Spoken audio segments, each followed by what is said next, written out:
शिव महापुराण।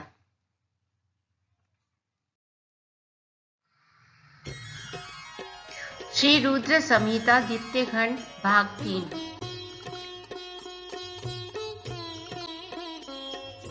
तैतीसवां अध्याय। वीरभद्र महाकाली का यज्ञशाला की ओर प्रस्थान। ब्रह्मा जी कहते हैं, नारद महेश्वर को आदेश को आदर पूर्वक सुनकर वीरभद्र ने शिव जी को प्रणाम किया। तत्पश्चात उनसे आज्ञा लेकर वीरभद्र यज्ञशाला की ओर चल दिए। शिव जी ने प्रलय की अग्नि के समान और करोड़ों गणों को उनके साथ भेज दिया।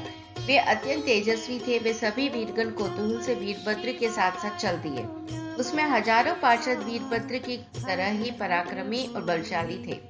बहुत से काल के भी काल भगवान रुद्र के समान थे। वे शिव जी के समान ही शोभा पा रहे थे। तत्पश्चात वीरभद्र शिव जी जैसा वेश धारण कर ऐसे रथ पर चढ़कर चले जो 400 हाथ लंबा था और इस रथ को 10,000 शेर खींच रहे थे और बहुत से हाथी, शार्दुल, मगध, मत्स्य उस रथ की रक्षा के लिए आगे आगे चल रहे थे। काली, कात्यायनी, ईशानी, चामुंडा, मुंडमर्दिनी, भद्रकाली, भद्रा, वरिता और वैष्णवी नामक नव दुर्गाओं ने भी भूतों पिशाचों के साथ दक्ष के यज्ञ का विनाश करने के लिए उस पर प्रस्थान किया। डाकिनी, शाकिनी, भूत पिशाच, प्रमथ, भूयक, कुष्मांड, परपट, चटक, ब्रह्मराक्षस, भैरव तथा क्षेत्रपाल आदि सभी वीरगण भगवान शिव की आज्ञा पाकर दक्ष के यज्ञ का विनाश करने के लिए यज्ञशाला की ओर चल दिए। वे भगवान शंकर के 64,000 करोड़ गणों की सेना लेकर चल दिए। उस समय भेरियों की गंभीर ध्वनि होने लगी। अनेकों प्रकार के शंख चारों दिशाओं में बजने लगे।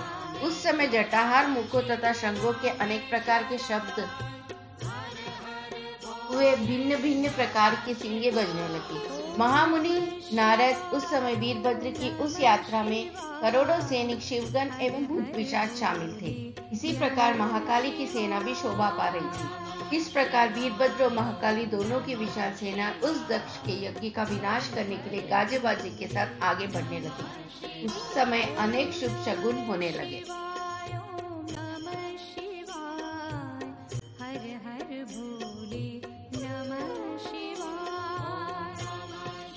34वां अध्याय। यज्ञ मंडप में भय और विष्णु से जीवन रक्षा की प्रार्थना। ब्रह्मा जी बोले, हे नारद, जब वीरभद्र और महाकाली की विशाल चतुरंगिनी सेना अत्यंत तीव्र गति से दक्ष के यज्ञ की ओर बढ़ी तो जगत में अनेक प्रकार के अपशकुन होने लगे। वीरभद्र के चलते ही यज्ञ में विध्वंस की सूचना देने वाला उत्पात होने लगा। दक्ष की बाईं आंख, बाईं भुजा और बाईं जांघ फड़कने लगी। वाम अंगों को फड़कना बहुत अशुभ होता है। उस समय यज्ञशाला में भूकंप आ गया। दक्ष को कम दिखाई देने लगा। भरी दोपहर में उसे आसमान में तारे दिखने लगे। दिशाएं धुंधला हो गई।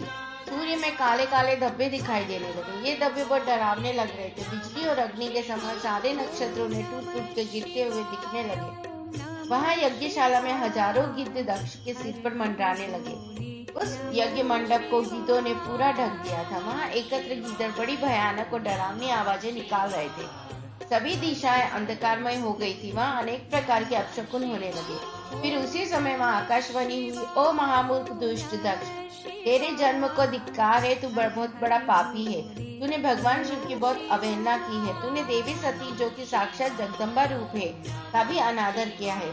सती ने तेरे ही वजह से अपने शरीर को योगाग्नि में जलाकर भस्म कर दिया। तुझे तेरे कर्मों का फल जरूर मिलेगा। आज तुझे तेरी करनी का फल अवश्य ही मिलेगा। साथ ही यहाँ उपस्थित सभी देवताओं और ऋषि मुनियों को भी अवश्य ही उनकी करनी का फल मिलेगा। भगवान शिव तुम्हें तुम्हारे पापों का फल जरूर देंगे। इस प्रकार कहकर वह आकाशवाणी मौन हो गई। उस आकाशवाणी को सुनकर और वहां यज्ञशाला में प्रकट हो रहे अनेक अशुभ लक्षणों को देखकर दक्ष तथा वहां उपस्थित सभी देवतागण भय से कांपने लगे। दक्ष को अपने द्वारा किए गए व्यवहार का स्मरण होने लगा। उसे अपने किए पर बहुत पछतावा होने लगा। तब दक्ष सहित सभी देवता श्री हरि विष्णु की शरण में गए। वे डरे हुए थे। भय से कांपते हुए वे सभी लक्ष्मीपति विष्णु जी से अपने जीवन की रक्षा की प्रार्थना करने लगे। 33वां अध्याय। वीरभद्र का आगमन। दक्ष बोले, हे विष्णु, कृपा निधान, मैं बहुत भयभीत हूँ। आपको ही मेरी और मेरे यज्ञ की रक्षा करनी है। प्रभु, आप ही इस यज्ञ के रक्षक हैं। आप साक्षात यज्ञ स्वरूप हैं। आप हम सब पर अपनी कृपा दृष्टि मनाइए। हम सब आपकी शरण में आए, प्रभु हमारी रक्षा करें ताकि यज्ञ का विनाश न हो। ब्रह्मा जी कहते हैं, हे मुनि नारद, इस प्रकार जब दक्ष ने भगवान विष्णु के चरणों में गिरकर उनसे प्रार्थना की, उस समय दक्ष का मन भय से बहुत अधिक व्याकुल था। तब श्री हरि ने दक्ष को उठाकर अपने मन में करुणा निधान भगवान शिव का स्मरण किया और शिव तत्व के ज्ञाता श्री हरि दक्ष को समझाते हुए बोले, दक्ष तुम्हें तत्व का ज्ञान नहीं है, इसलिए तुमने सबके अधिपति भगवान शंकर की अवहेलना की है। भगवान की स्तुति के बिना कोई भी कार्य सफल नहीं हो सकता। उस कार्य में अनेक परेशानियां आती है। जहाँ पूजनीय व्यक्तियों की पूजा नहीं होती, वहाँ गरीबी, मृत्यु तथा भय का निवास होता है। इसलिए तुम्हें भगवान शिव का सम्मान करना चाहिए, परंतु तुमने महादेव का सम्मान और आदर सत्कार नहीं किया, अपितु तुमने उनका घोर अपमान किया। इसी के कारण तुम्हारे ऊपर घोर संकट के बादल मंडरा रहे हैं। मैं तुम पर छाए इस संकट में तुम्हें उभारने में पूर्णतः असमर्थ हूँ। ब्रह्मा जी कहते हैं, नारद, भगवान विष्णु का वचन सुनकर दक्ष सोच में डूब गया।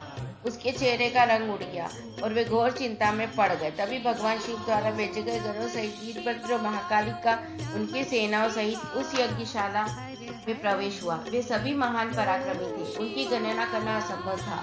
उनके सिंहनाद से सारी दिशाएं गूंज रही थी। पूरे आसमान में धूल और अंधकार के बादल छाए हुए थे। पूरी पृथ्वी पर्वतों, वनों और कानूनों सहित कांप रही थी। समुद्र में ज्वार भाटा उठ रहा था। विशालकाय सेना को देखकर समस्त देवता आश्चर्यचकित थे। उन्हें देखकर दक्ष अपनी पत्नी के साथ भगवान विष्णु के चरणों में गिर पड़े और बोले, हे प्रजापालक विष्णु, आपके बल से ही मैंने इस विशाल यज्ञ का आयोजन किया था।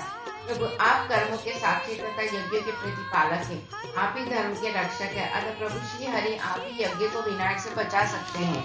इस प्रकार दक्ष की विनती पूर्ण बातों को सुनकर श्री हरि उन्हें समझाते हुए बोले, दक्ष, निश्चय ही मुझे इस यज्ञ की रक्षा करनी चाहिए, परंतु देवताओं की श्रेष्ठ नेमिषारणी की इस घटना का स्मरण करो।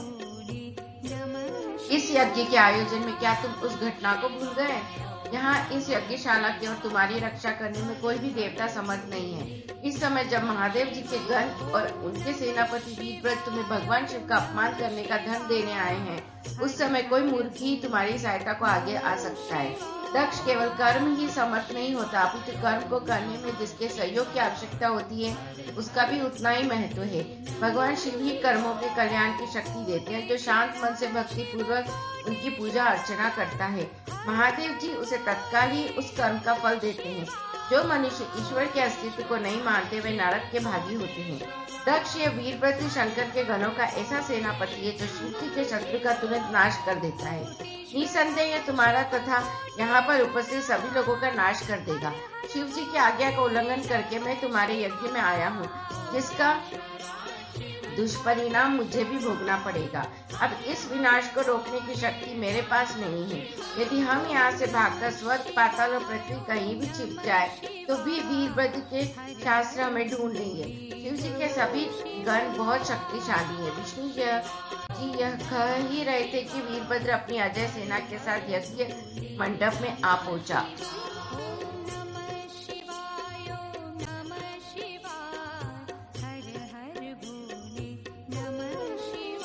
36वां अध्याय श्री हरि और वीरभद्र का युद्ध।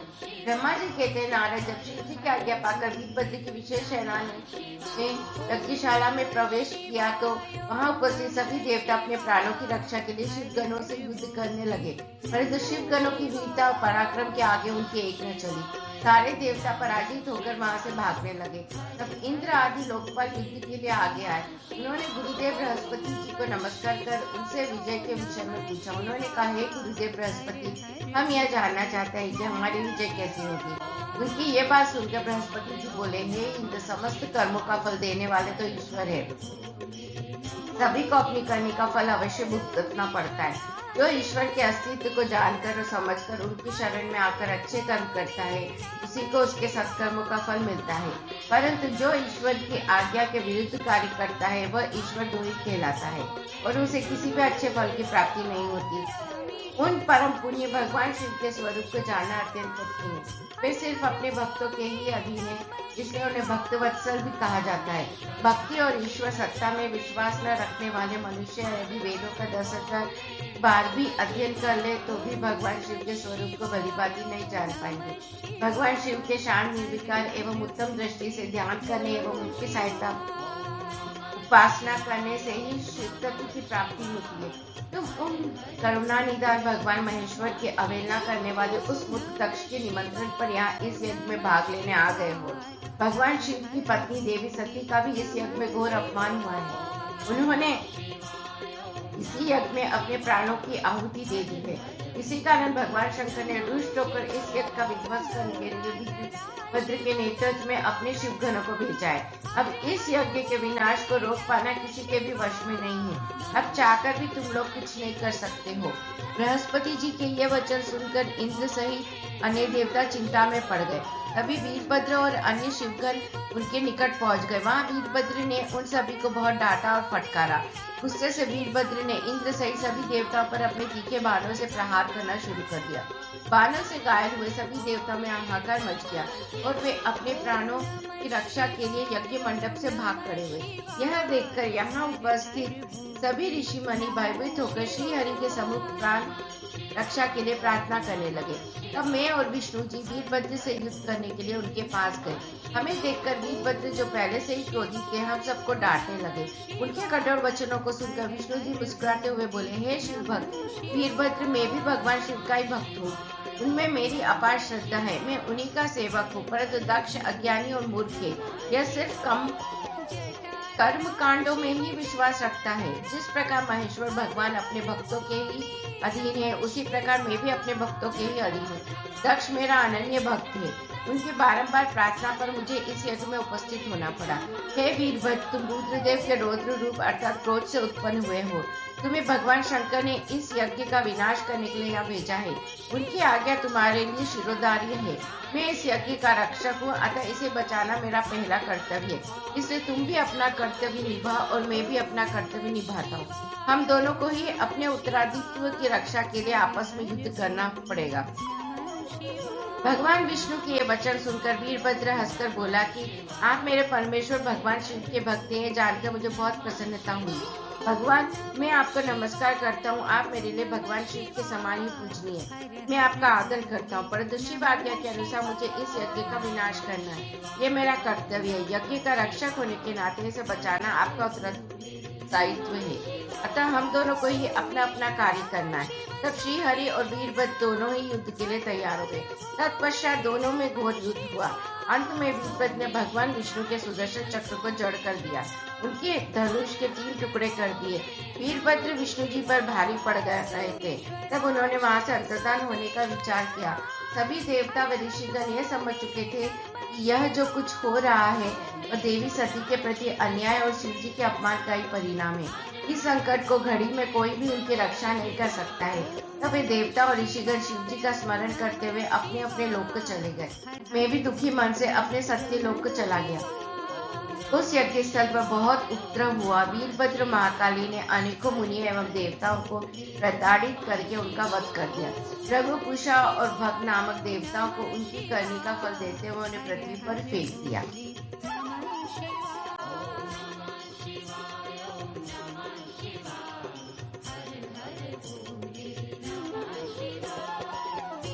तैंतीसवां अध्याय, दक्ष का सिर काटकर यज्ञ कुंड में डालना। हे नारद, यज्ञशाला में उपस्थित सभी देवताओं को डराकर और मारकर वीरभद्र ने वहां से भगा दिया और जो बाकी बचे उनको भी मार डाला।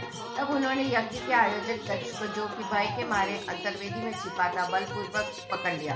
वीरभद्र ने दक्ष के शरीर पर अनेकों वार किए। वे दक्ष का सिर तलवार से काटने लगे, परंतु दक्ष के योग के प्रभाव से वह सिर काटने में असफल रहे। वीरभद्र ने दक्ष की छाती पर पैर रखकर दोनों हाथों से उसकी गर्दन मरोड़कर तोड़ दी। तत्पश्चात दक्ष के सिर को वीरभद्र ने अग्निकुंड में डाल दिया। उस महान यज्ञ का संपूर्ण विनाश करने के उपरांत वीरभद्र और सभी जीत की खुशी के साथ कैलाश पर्वत पर चले गए और शिव जी को अपनी विजय की सूचना दी। इस समाचार को पाकर महादेव जी बहुत प्रसन्न हुए।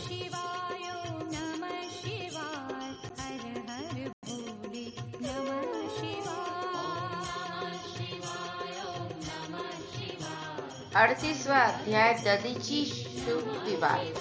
सूत जी कहते हैं, हे महर्षि, ब्रह्मा जी के द्वारा कही हुई कथा को सुनकर नारद जी आश्चर्यचकित हो गए तथा उन्होंने ब्रह्मा जी से पूछा कि भगवान विष्णु शिव जी को छोड़कर अन्य देवताओं के साथ दक्ष के यज्ञ में क्यों चले गए? क्या वे अद्भुत पराक्रम वाले भगवान शिव को नहीं जानते थे? क्यों श्री हरि ने रुद्र गणों के साथ युद्ध किया? कृपया कर मेरे अंदर उठने वाले इन प्रश्नों के उत्तर देकर मेरी शंकाओं का समाधान कीजिए। ब्रह्मा जी ने नारद जी के प्रश्नों के उत्तर देते हुए कहा, हे मुनि श्रेष्ठ नारद, पूर्व काल में राजा शिव की सहायता करने वाले श्री हरि को दधीची मुनि ने शाप दे दिया था, इसलिए वे भूल गए थे और दक्ष के यज्ञ में चले गए। प्राचीन काल में दधीची मुनि महातेजस्वी राजा शिव के मित्र थे, परंतु बाद में उन दोनों के बीच बहुत विवाद खड़ा हो गया। विवाद का कारण मुनि दधीची का 4 वर्णों ब्राह्मण, क्षत्रिय, वैश्य और शूद्र में ब्राह्मणों को श्रेष्ठ बताना था, परंतु राजा शिव, जो कि धन वैभव के अभिमान में डूबे हुए थे, इस बात से पूर्णतः असहमत थे। शिव सभी वर्णों में राजा को ही श्रेष्ठ मानते थे। राजा को सर्वश्रेष्ठ और सर्ववेद में माना जाता है। यह श्रुति भी कहती है, इसलिए ब्राह्मण से ज्यादा राजा श्रेष्ठ थे। हे दधीची, आप मेरे लिए आदरणीय राजा शिव के कथन को सुनकर दधीची का क्रोध आ गया। उन्होंने इसे अपना अपमान समझा और शिव के सिर पर मुक्के का प्रहार कर दिया। दधीची के इस व्यवहार से मद में चूर शिव की ओर अधिक क्रोध आ गया। उन्होंने वज्र से दधीची पर प्रहार कर दिया। वज्र से घायल हुए दधीची मुनि ने पृथ्वी पर गिरते हुए योगी शुक्राचार्य का स्मरण किया। शुक्राचार्य ने तुरंत आकर दधीची मुनि के शरीर को पूर्ववत कर दिया। शुक्राचार्य ने दधीची से कहा कि मैं तुम्हें महामृत्युंजय का मंत्र प्रदान करता हूँ। त्रयंबकम यजामहे, अर्थात हम तीनों लोगों के पिता भगवान शिव, जो सूर्य, सोम और अग्नि तीनों मंडलों के पिता हैं, सत्वरज और तम आदि तीनों गुणों के महेश्वर हैं, जो आत्मत्व, विद्यात्म और शिवतत्व, पृथ्वी, जल व तेज सभी के स्रोत हैं, जो ब्रह्मा, विष्णु और शिव तीनों आधारभूत देवताओं के भी ईश्वर महादेव हैं, उनकी आराधना करते हैं। सुगंधिम पुष्टि वर्धनम, अर्थात जिस प्रकार फूलों में खुशबू होती है, उसी प्रकार भगवान शिव भूतों में, गुणों में, सभी कार्यों में, इंद्रियों में, अन्य देवताओं में, अपने प्रिय गणों में अद्भुत आत्मा के रूप में समाये हैं। उनकी सुगंध से ही सबकी ख्याति एवं प्रसिद्धि है। पुष्टि वर्धनम, अर्थात वे भगवान शिव की प्रकृति का पोषण करते हैं। वे ही ब्रह्मा, विष्णु, मुनिया एवं सभी देवताओं का पोषण करते हैं। उर्वारुक में बंदना, मृत्यु, मूर्छियम, मामृतात्, अर्थात जिस प्रकार खरबूजा पक जाने पर लता से टूटकर अलग हो जाता है, उसी प्रकार मैं भी मृत्यु रूपी बंधन से मुक्त होकर मोक्ष को प्राप्त करूं। हे रुद्रदेव, आपका स्वरूप अमृत के समान है।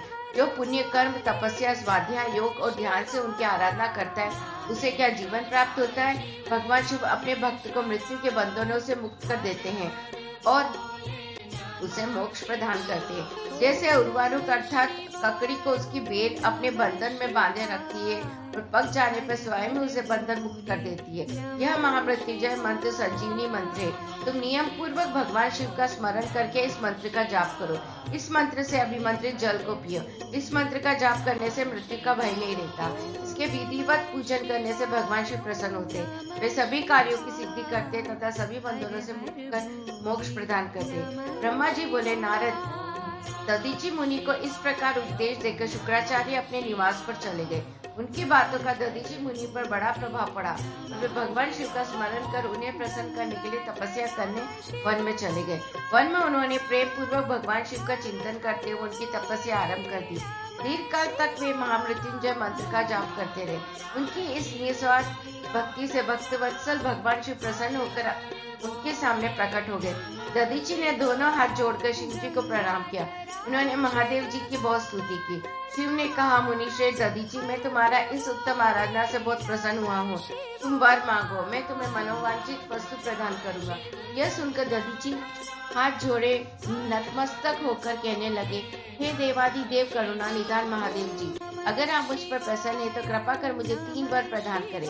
पहला ये कि मेरी अस्थियां वज्र के समान हो जाए। दूसरा, कोई मेरा वध न कर सके, अर्थात मैं हमेशा अवध्य रहूं। और तीसरा कि मैं हमेशा अधीन रहूं, कभी दीन न हो। शिव जी ने तथास्तु कहकर तीनों वर दधीची को प्रदान कर दिए। तीनों मनचाहे वरदान मिल जाने पर दधीची मुनि बहुत प्रसन्न थे। वे आनंद मग्न होकर राजा शिव के स्थान की ओर चल दिए। वहां पहुंच के दधीची ने शिव के सिर पर लात मारी। शिव विष्णु जी के परम भक्त थे। राजा होने के कारण वह भी अहंकारी था। उसने क्रोधित हो तुरंत दधीची पर वज्र से प्रहार कर दिया, परंतु शिव के प्रहार से दधीची मुनि का बाल भी बांका नहीं हुआ। यह सब महादेव जी के वरदान से ही हुआ था।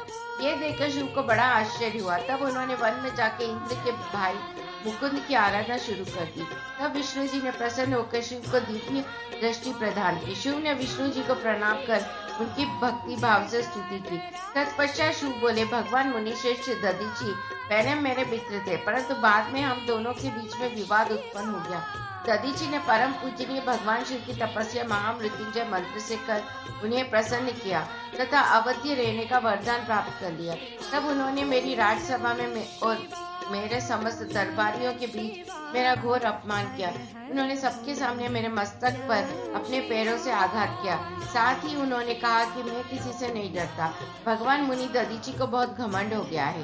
ब्रह्मा जी बोले, नारद, जब श्री हरि को इस बात का ज्ञान हुआ दधीची मुनि को महादेव जी द्वारा अवधि होने का आशीर्वाद प्राप्त है, तो वह कहने लगे, शिव महादेव जी के भक्तों को कभी भी किसी प्रकार का भी भय नहीं होता है। यदि मैं इस विषय में कुछ करूं तो दधीची को बुरा लगेगा और वे शाप भी दे सकते हैं। इन्हें दधीची के शाप से दक्ष यज्ञ में मेरी शिव जी से पराजय होगी, इसलिए मैं इस संबंध में कुछ नहीं करना चाहता, परंतु ऐसा कुछ जरूर करूंगा जिससे आपको विजय प्राप्त हो। भगवान विष्णु के यह वचन सुनकर राजा चुप हो गए।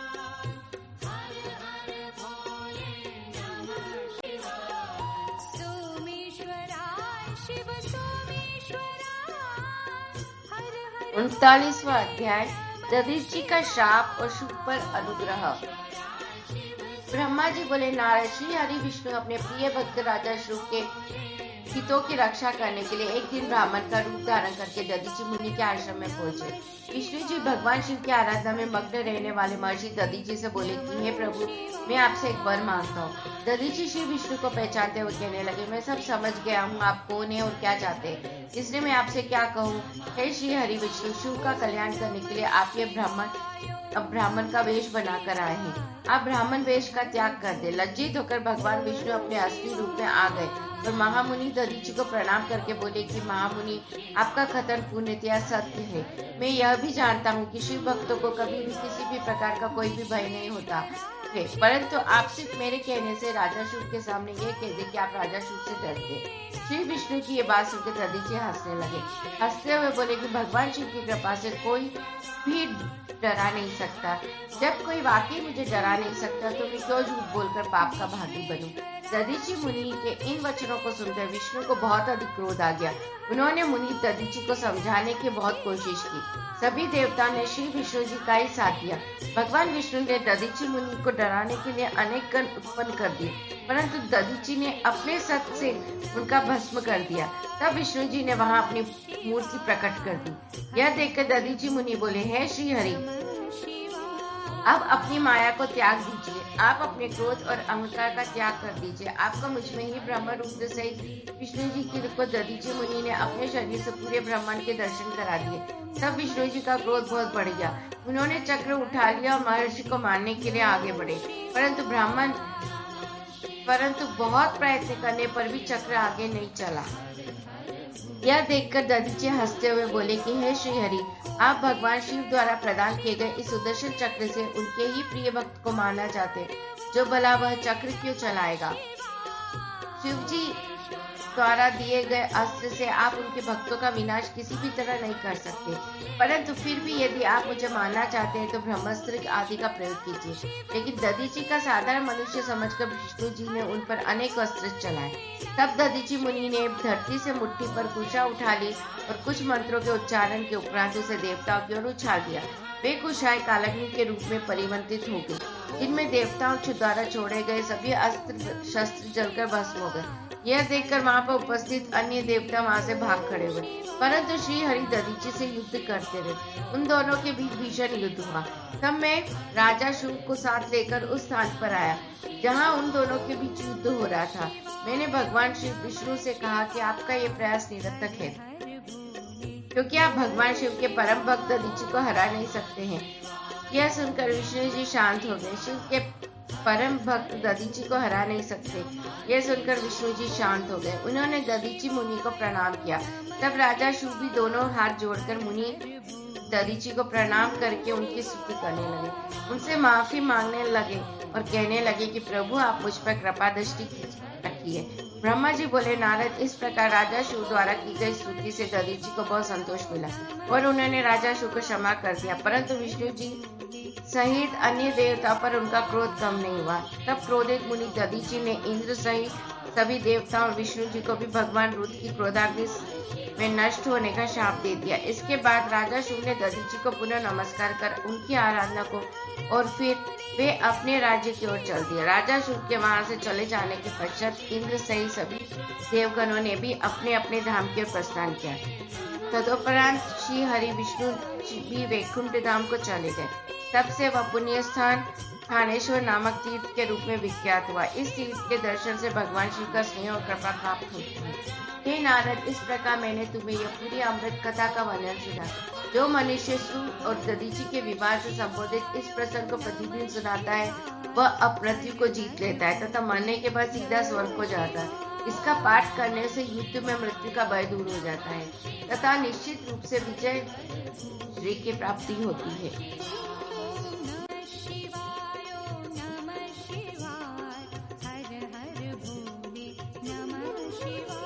40वां अध्याय ब्रह्मा जी का कैलाश पर शिव जी से मिलना। नारद जी ने कहा, हे महाभाग्य, हे विधाता, हे महाप्राण, आप शिव तत्व का ज्ञान रखते हैं। आपने मुझ पर बड़ी कृपा की जो इस अमृतमय कथा का श्रवण मुझे कराया। मैं आपका बहुत बहुत धन्यवाद करता हूँ। हे प्रभु, अब मुझे ये बताइए, जब वीरभद्र ने दक्ष के यज्ञ का विनाश कर दिया और उनका वध करके कैलाश पर्वत को चले गए, तब क्या हुआ? ब्रह्मा जी बोले, हे मुनिश्रेष्ठ नारद, जब भगवान शिव द्वारा भेजी गई उनकी विशाल सेना ने यज्ञ में उपस्थित सभी देवता और ऋषियों को पराजित कर दिया और उन्हें पीट पीट कर वहां से भाग जाने पर मजबूर कर दिया, तो वे सभी वहां से भागकर मेरे पास आ गए। उन्होंने मुझे प्रणाम करके मेरी स्तुति की तथा वहां का सारा वृतांत मुझे सुनाया। तब अपने पुत्र दक्ष की मुझे बहुत चिंता होने लगी और मेरा दिल पुत्र शोक के कारण व्यतीत हो गया। तत्पश्चात मैंने श्री हरि का स्मरण किया और अन्य देवताओं और ऋषि मुनियों को साथ लेकर वैकुंठ लोक गया। वहां उन्हें नमस्कार करके हम सभी ने उनकी भक्ति भाव से स्तुति की। तब मैंने श्री हरि से विनम्रता से प्रार्थना की, भगवान आप कुछ ऐसा करें जिससे हम सभी का दुख कम हो जाए। देवेश्वर, आप कुछ ऐसा करें जिससे वह यज्ञ पूरा हो जाए तथा उसके यजमान दक्ष पुनः जीवित हो जाए। अन्य सभी देवता और ऋषि मुनि भी पूर्व की भांति सुखी हो जाए। मैंने इस प्रकार निवेदन करने पर लक्ष्मीपति विष्णु जी और अपने मन में शिव जी का चिंतन कर रहे थे। प्रजापति ब्रह्मा और देवताओं को संबोधित करते हुए इस प्रकार बोले, कोई भी अपराध किसी भी स्थिति में कभी भी किसी के लिए भी मंगलकारी नहीं हो सकता। हे विधाता, सभी देवता परमपिता परमेश्वर भगवान शिव के अपराधी हैं, क्योंकि इन्होंने यज्ञ में शिव जी का भाग नहीं दिया, साथ ही वहां उनका अनादर भी किया। उनकी प्रिय पत्नी सती ने भी उनके अपमान के कारण ही अपनी देह का त्याग कर दिया। उनका वियोग होने के कारण भगवान अत्यंत रुष्ट हो गए हैं। तुम सभी को शीघ्र ही उनके पास जाकर उनसे क्षमा मांगनी चाहिए। भगवान शिव के पैर पकड़कर उनकी स्तुति करके उन्हें प्रसन्न करो, क्योंकि उनके कुपित होने से संपूर्ण जगत का विनाश हो सकता है। दक्ष ने शिव जी के लिए अपशब्द कहकर उनके हृदय को विदीर्ण कर दिया है, इसलिए उनसे अपने अपराधों के लिए क्षमा मांगो। उन्हें शांत करने का ये सर्वोत्तम उपाय है। ये भक्तवत्सल है, यदि आप लोग चाहे तो मैं भी आपके साथ चलकर उनसे क्षमा याचना करूंगा। ऐसा कहकर भगवान श्री हरि, मैं और अन्य देवता एवं ऋषि मुनि यदि कैलाश पर्वत की ओर चल दिए। वह पर्वत बहुत ही ऊंचा और विशाल है। उसके पास में ही शिव जी के मित्र कुबेर का निवास स्थान अलकापुरी है। अलकापुरी महादिव्य एवं रमणीय है। वहाँ चारों ओर सुगंध फैली हुई, अनेक प्रकार के पेड़ पौधे शोभा पा रहे थे। उसी के भारी भाग में परम पावन नंदा और अलकनंदा नामक नदियां बहती है। इनका दर्शन करने से मनुष्य को सभी पापों से मुक्ति मिल जाती है। हम लोग अलकापुरी से आगे उस विशाल वट वृक्ष के पास पहुंचे, जहाँ दिव्य योग्य द्वारा पूजित भगवान शिव विराजमान थे। वह वट वृक्ष 100 योजन ऊंचा था तथा उसकी अनेक शाखाएं 75 योजन तक फैली हुई थी। वह परम पावन तीर्थ स्थल है, यहाँ भगवान शिव अपनी योगाराधना करते हैं। उस वट वृक्ष के नीचे महादेव जी के चारों ओर उनके घर थे और यज्ञों के स्वामी कुबेर भी बैठे थे। तब उनके निकट पहुंचकर विष्णु आदि समस्त देवताओं ने अनेकों बार नमस्कार कर उनकी स्तुति की। उस समय शिव जी ने अपने शरीर पर भस्म लगा रखी थी और वे कुशासन पर बैठे थे और ज्ञान का उपदेश वहां उपस्थित गणों को दे रहे थे। उन्होंने अपना बायां पैर और दाई जांघ पर रखा था और बाएं हाथ को बाएं पैर पर रखा हुआ था। उनके दाएं हाथ में रुद्राक्ष की माला थी। भगवान शिव के साक्षात रूप का दर्शन कर विष्णु जी और सभी देवताओं ने दोनों हाथ जोड़कर और अपने मस्तक को झुकाकर दया सागर परमेश्वर शिव से क्षमा याचना की और कहा कि हे प्रभु, आपकी कृपा के बिना हम नष्ट भ्रष्ट हो गए हैं, अतः प्रभु आप हम सबकी रक्षा करें। भगवान, हम आपकी शरण में आए हैं, हम पर अपनी कृपा दृष्टि बनाए रखें। इस प्रकार सभी देवता व ऋषि मुनि भगवान शिव का क्रोध कम करने और उसकी प्रसन्नता करने के लिए प्रार्थना करने लगे।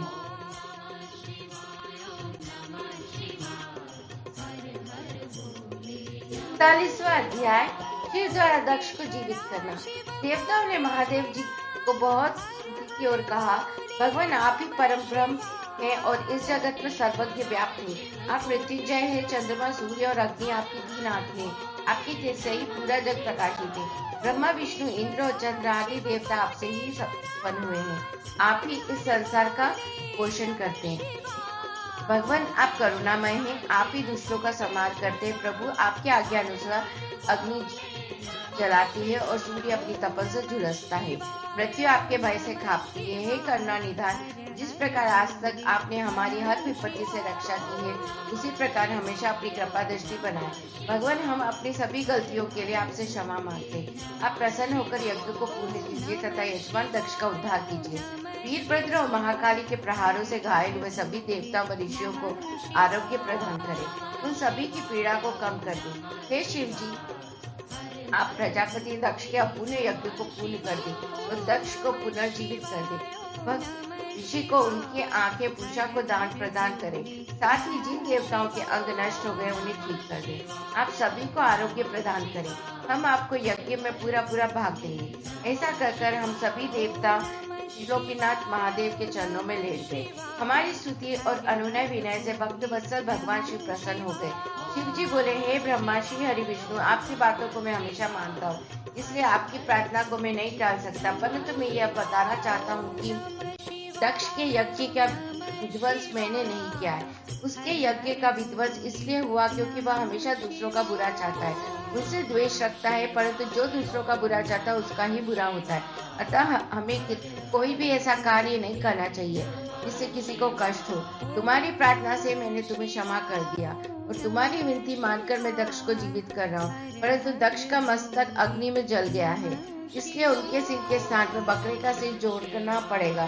भाग सूर्य के नेत्र से यज्ञ भाग कर देख पाएंगे तथा पूषा के टूटे हुए दांत सही हो जाएंगे। मेरे गण द्वारा मारे गए देवताओं के टूटे हुए अंग भी ठीक हो जाएंगे। प्रभु की दाढ़ी बकरे जैसी हो जाएगी। सभी अर्धवयी प्रसन्न होंगे। यह कहकर वेदी के अनुसरण करता परम दयालु भगवान शंकर चुप हो गए। तत्पश्चात मैंने और शिव जी सहित सभी देवताओं ने भगवान शिव का धन्यवाद किया।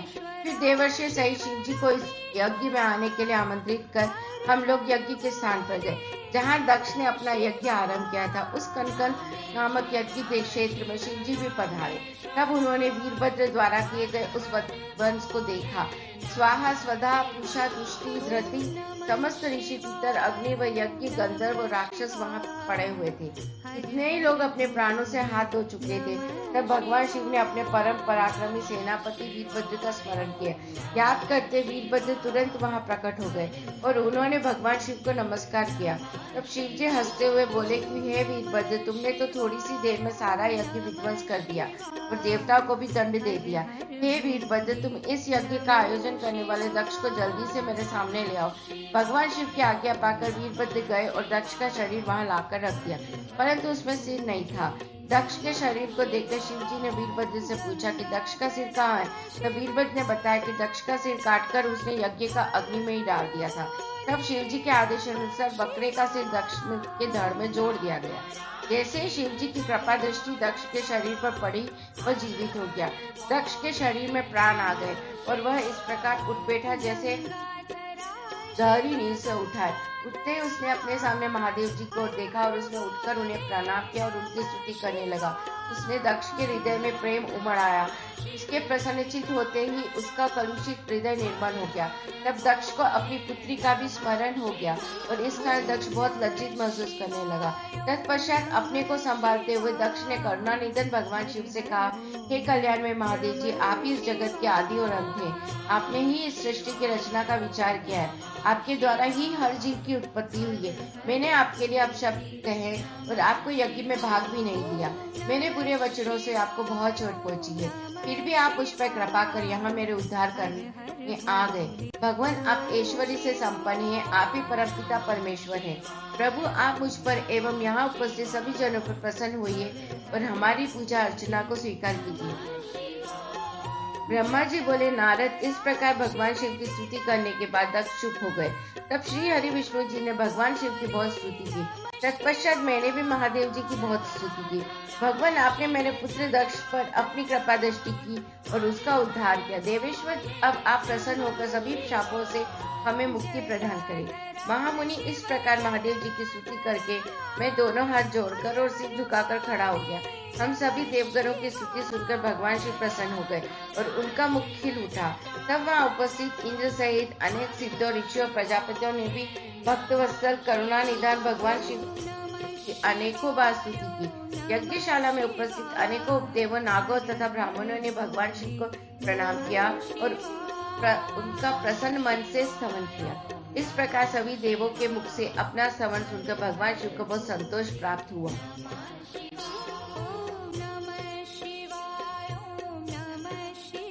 42वां अध्याय, दक्ष का यज्ञ को पूर्ण करना। ब्रह्मा जी कहते, नारद मुनि, इस प्रकार श्री हरि मेरे देवताओं और ऋषि मुनियों को स्तुति से भगवान शंकर बहुत प्रसन्न हुए।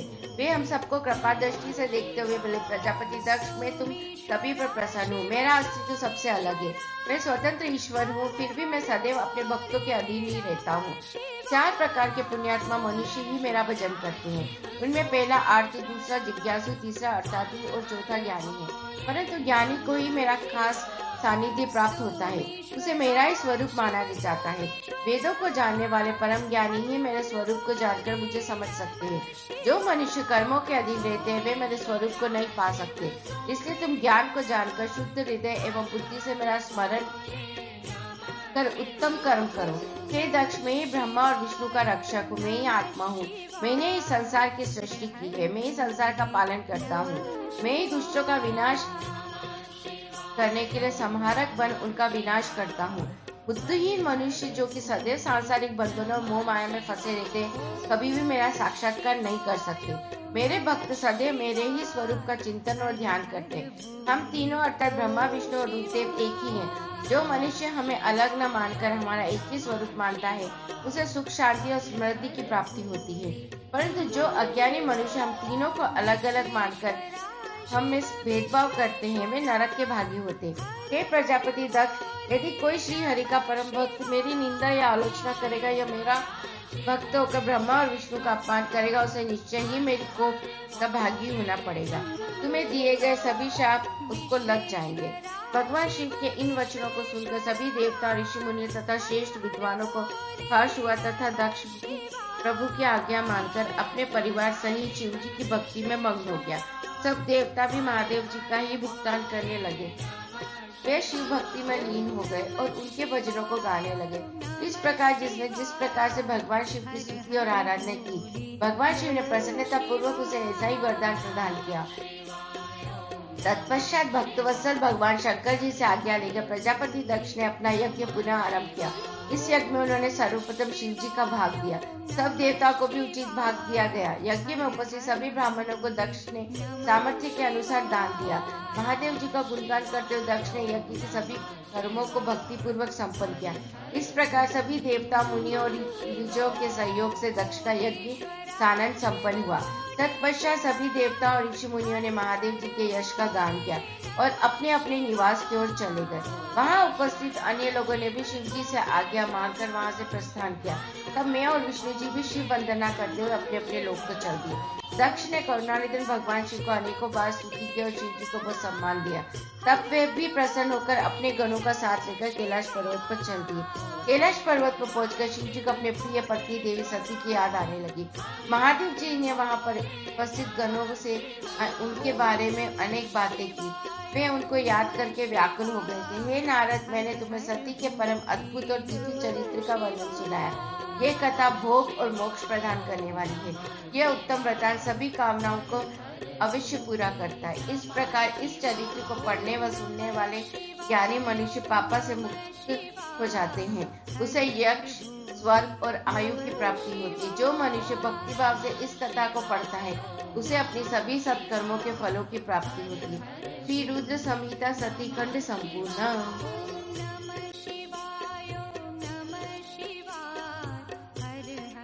To be continued next part.